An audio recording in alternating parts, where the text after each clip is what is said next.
Oh, well, g'day folks, how you doing? Chad here, and welcome to episode 2 of my Monday morning musings, a chance to reflect on the weekend that was and maybe give you some helpful thoughts and musings to take on into your work week. Well, I'm sitting out here underneath my peacherine tree. Not quite ripe enough yet, but we need to save them from the birds, so we thought we'd pick a few anyway. Well, for those of you who are in church this weekend, Jay got to share some of the content of her new book. It should be out sometime over the next couple of months, we're hoping. Still chatting with the editors and publishers to see what stage of the process we're up to, but we're not far away at all.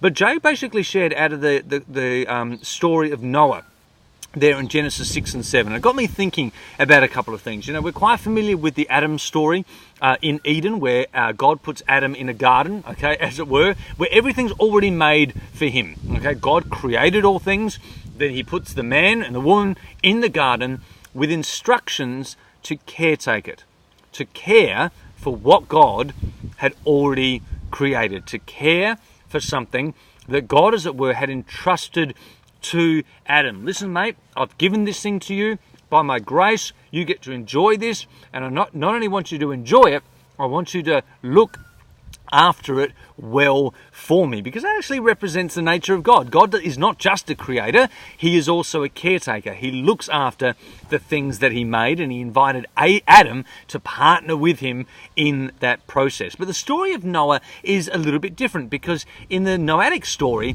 God actually gives Noah specific instructions on how he can create something. All right, he issues very, very specific commands and measurements, etc., to build an ark, something that Noah had actually never seen before. This was like a new creation that Noah got to build, as it were, from scratch. And there's many ways to understand the Noah story, and there's a whole lot of debate and dialogue and discussion and disagreement all over the world as to exactly how we're supposed to read it. One of the things we know is that it is full of prophetic nuance. The fact that there are 8 people saved on the ark, or some people think, well, the number 8, that's the day after 7, right? So that means a new beginning. That's what it signifies. Some people believe the whole motif of the land being destroyed, but a righteous remnant being saved, and so a righteous remnant can one day return, okay? That's like a motif that continues all the way through the Old Testament story, where the God, basically his covenant judgment comes on the land of Judah, for example, but a righteous remnant return from exile, okay?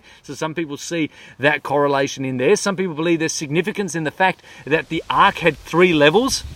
A mate of mine, Andrew McGrath's written a whole book based on those 3 levels and what he feels that represents. Some people believe there's great significance in the fact that the ark, the only other time that word is mentioned in the Bible is when Moses, the baby, was put into a boat, okay? The word there is ark, okay? And that was sent on the water. Some people notice the significance of the fact that it was coated in tar and pitch, and that's exactly what the people who built the Tower of Babel tried to do. They tried to build a tower coated in tar and pitch. And some people think, is that their way of saying, listen, if a flood ever comes, we will be immune to it? I mean, whatever, we just don't really know. But the point is this: it is one of the first instances where we see God actively inviting someone to create something.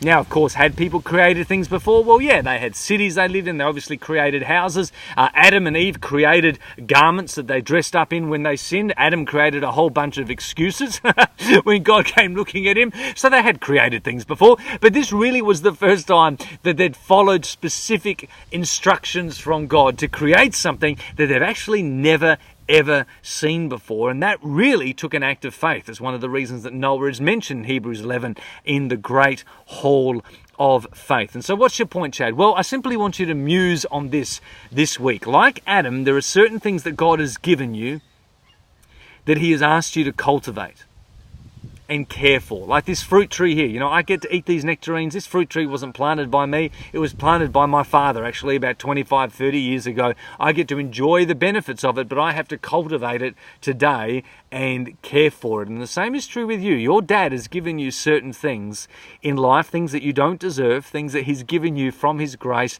and he's asked you to steward them. Maybe they are skills, maybe they are talents, maybe they are people in your life. There are certain gifts and opportunities that God has given to you. He said, listen, Adam, whatever your name is, look after this for me. And if you look after it well, it will look after you will. Muse on that this week. What are some things that God has asked you to steward? And ask yourself, are you being faithful in stewarding those things? And then second to that, consider yourself like Noah. And as I kind of mentioned this last week, are there certain things that God is encouraging or inspiring you to create?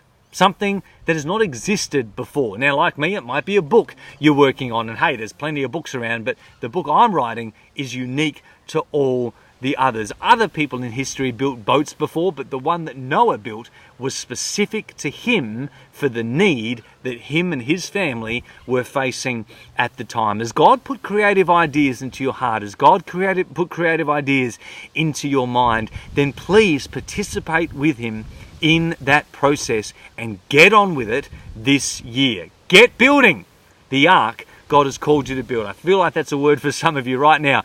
Get building, get on with it.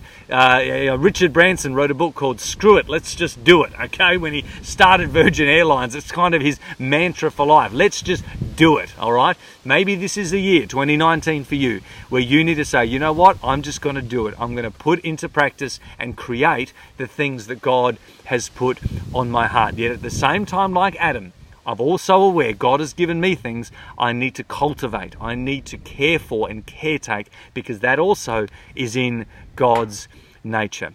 My friends, God is a creator and he is a caretaker. Before you start your working week this week, think about that. Lord, ask yourself, Holy Spirit, what are some of the things that God the Father has given me to look after?